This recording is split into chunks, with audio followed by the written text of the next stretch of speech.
exclusivo. Roberto Cabrini investiga um crime envolvendo a máfia dos combustíveis. O assassinato do homem que combatia fraudes bilionárias em bombas de gasolina. O empresário apontado como mandante da execução decide falar pela primeira vez. Essa é a grande reportagem de hoje.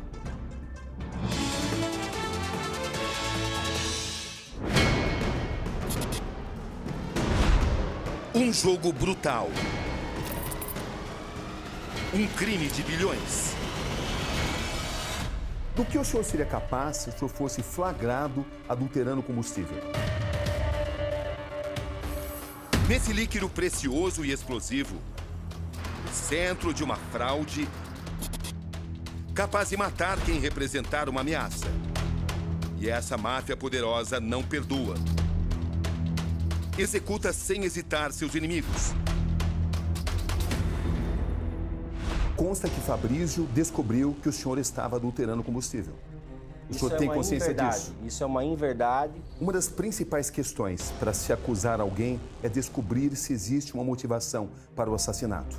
O senhor Fabrício era uma pedra no seu sapato? Essa é a história de uma execução. Eu vou perguntar objetivamente, olhando nos seus olhos. O senhor mandou matar Fabrício? Não.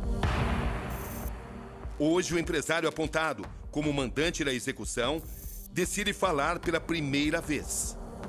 Testemunhas relatam que dias antes do assassinato do Fabrício, o senhor teve uma grande discussão com ele em um posto de combustível. Nunca tive discussão com ele, nunca falei com ele. Quem disse isso mentiu. Onde está a verdade? Estamos em um bairro residencial de Curitiba. Esse é o local onde o homem que combatia fraudes e combustíveis foi assassinado. Eram 10 horas da noite de uma quinta-feira, 23 de março de 2017. Fabrício Machado da Silva voltava para casa depois de jogar futebol com os amigos. Ele estacionou aqui, estava à espera de abrir o portão de sua casa, mas não teve tempo. O carro onde ele estava foi violentamente atingido em sua parte traseira por um carro vermelho.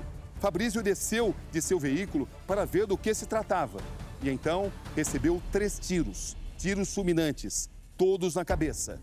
O que está por trás disso, afinal? Fabrício Machado da Silva tinha 34 anos.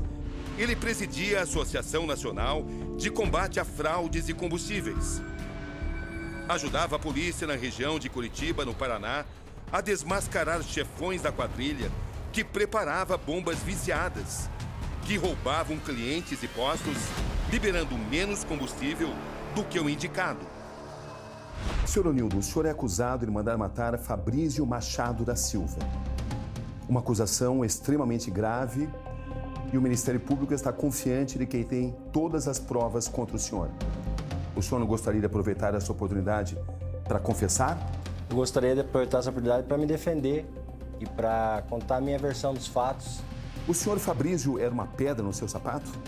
Eu não conhecia o Fabrício. Eu fiquei conhecendo depois dos fatos, pelas mídias.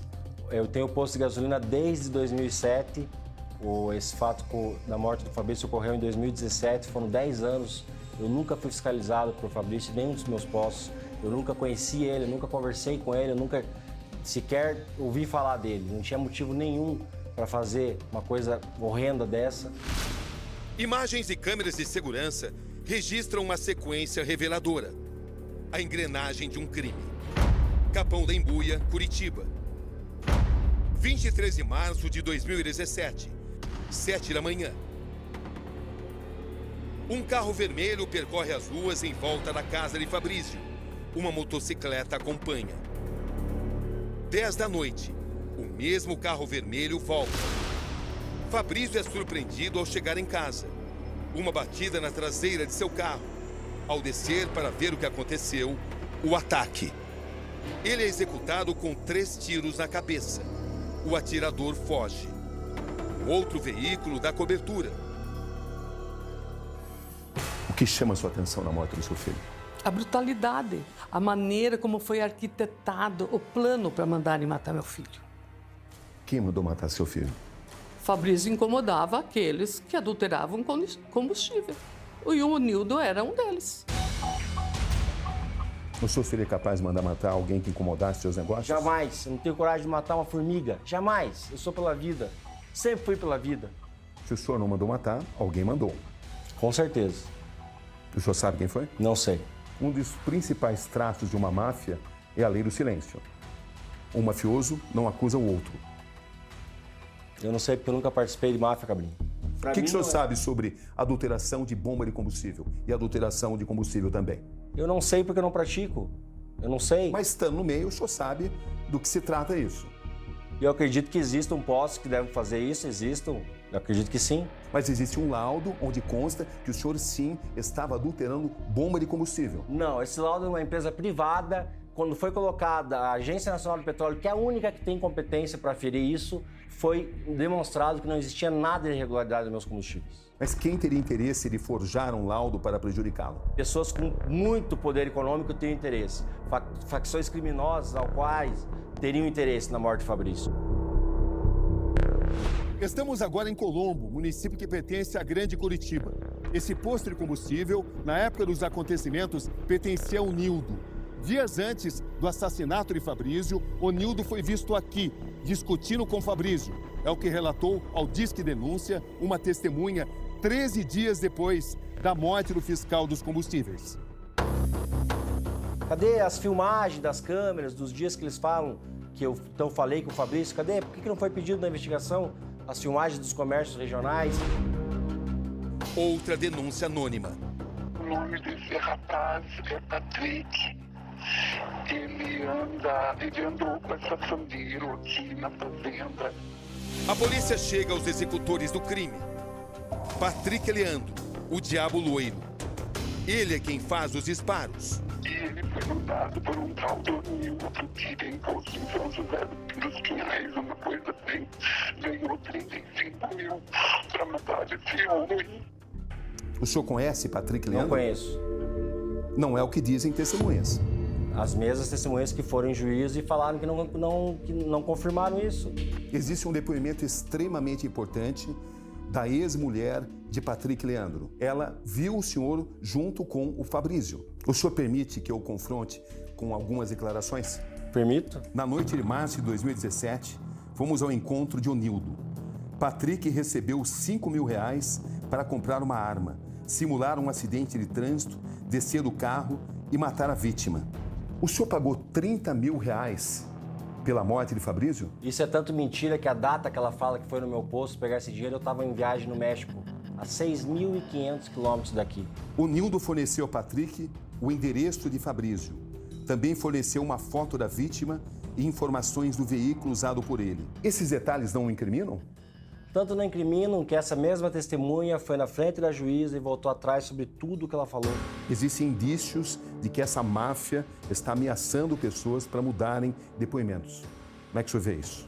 Eu vejo isso como pessoas que devem ter um poderio econômico muito grande e devem ter uma estrutura muito forte.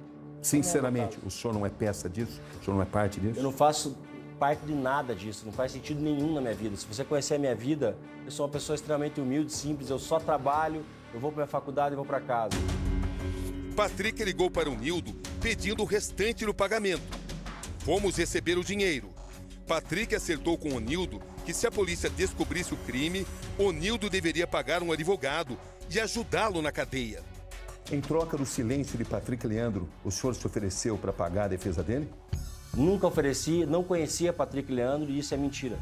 Por que Patrick e a namorada dele teriam intenção de prejudicá-lo? Tudo isso foi colocado pelo delegado que quis fazer esse inquérito e eu acho que eu era um inocente útil, porque era fácil me condenar. Eu era a parte fraca da corda, vamos dizer. Os outros suspeitos, que têm dezenas de postos de gasolina, que milhões e milhões movimentaram em contas de postos para lavar dinheiro, esses suspeitos aí foram deixados de lado. O senhor sustenta que está sendo vítima, está sendo bode expiatório de uma máfia não interessada em descobrir quem de fato adultera bombas de combustível? Não só sustento que isso vai ser provado no meu júri. Em nota, a Polícia Civil do Paraná diz que o caso está em fase processual e que não vai se manifestar. Outro personagem importante, Ari Rodrigues Oligini, detetive particular. O Nildo me contratou para mim descobrir quem era Fabrício, entendeu? E se o Fabrício tinha trabalhava para o Ministério Público. Ele afirma que recebeu 10 mil reais do senhor para investigar, para levantar informações de Fabrício Machado, como endereço, placa do carro, rotina. É interessante que esse detetive, então, deveria estar sendo acusado de envolvimento no crime. Mas me parece que foi interessante ele falar o meu nome na delegacia como uma senha para sair. Mas o senhor o contratou? Nunca contratei e nem conheço. Mas por que um detetive particular teria interesse em prejudicá-lo? Para ele não se prejudicar. Por que ele não foi acusado de envolvimento no crime se ele fez tudo isso, se ele pesquisou tudo isso aí que está dizendo? Porque ele declara que não tinha consciência de que se tratava do planejamento de um assassinato. É o que ele declara. Mas é fácil declarar, né? É fácil declarar o que o delegado quer que se declare. Quando eu já estava preso, quando eles precisavam arrumar provas contra mim, forjar provas como essa aí, porque esse mesmo detetive vai em juízo e fala que não me conhece depois. Por que será então? Mas o senhor estava tentando saber todos os passos de Fabrício? Eu nem conhecia Fabrício. Eu estava planejando a minha vida. Mas como o senhor não conhecia o Fabrício, o homem justamente que investiga todas as fraudes e bombas de combustível no Brasil inteiro? Justamente o senhor é desse meio, como é que o senhor não conhecia? Porque eu não faço parte desse meio, dessa parte podre. Mas nesse meio todo mundo conhecia Fabrício. Era uma pessoa que todo mundo conhecia pela ação dele. Há 15 anos ele fazia isso. É, mas eu nunca ouvi falar, então... Mesmo estando no meio? Mesmo estando no meio, porque eu sempre tive... O máximo que eu fui ter foi 3 postos de gasolina. Pelo telefone, consigo falar com o detetive. O senhor foi contratado pelo Onildo para investigar o Fabrício? Na realidade, para investigar Fabrício, não, nunca. No depoimento à polícia, o senhor falou que tinha sido contratado para investigar o Fabrício, mas que o senhor não sabia que se tratava de um assassinato. O que eu quero dizer para o senhor é o seguinte, eu não tenho contrato nenhum com o Nildo, nunca tive contrato com o Nildo. Esse vai e volta das declarações reflete as pressões desse caso. O senhor conhece Ronei Dulciano? Não conheço. É um preso. Ronei Dulciano relata o seguinte: presos preventivamente com o Nildo Chaves, afirmou ter ouvido o Nildo conversando com o assassino Patrick Leandro no cárcere. O senhor confirma esse relato? Esse mesmo preso que falou isso, em juízo voltou atrás. Mas o senhor disse que não conhecia, agora o senhor conhece? Porque ele é tido como uma testemunha sigilosa. E eu sei Mas que por que inicialmente o senhor disse que não conhecia? Porque eu não conheço pelo nome. O senhor tem ciência desse bilhete que foi encontrado na prisão? Não. Vou mostrar para o senhor.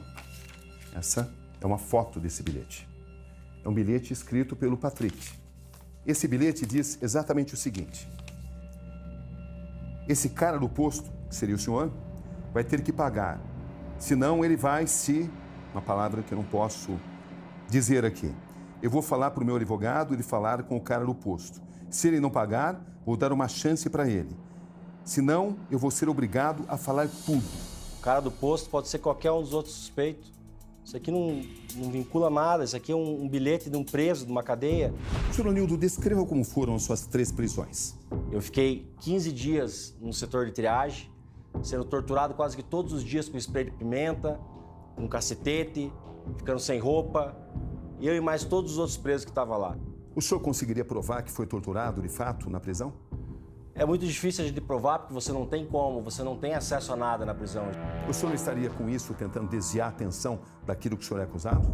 Eu não tenho por que mentir, eu fui torturado, digo isso aqui olhando para você, porque realmente aconteceu, não só comigo.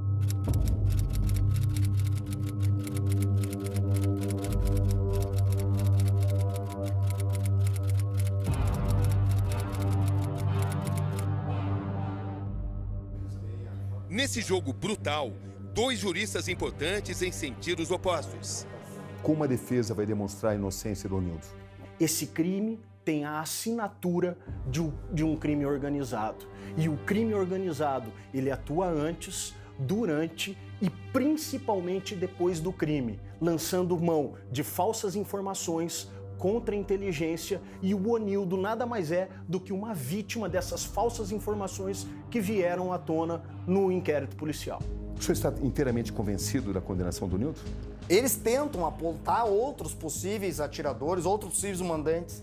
Nenhum desses contratou detetive, nenhum desses subcontratou policial militar, nenhum desses, estação radiobase, mostrou o celular no posto dele, nenhum desses teve prova testemunhal. Nenhum desses teve denúncia anônima. O julgamento de Onildo se aproxima.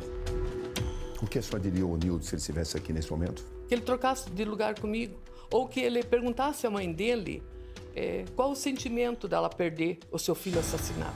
Senhor Onildo, o senhor tem a sua consciência totalmente tranquila? Tem, totalmente tranquilo. Receio de ser condenado?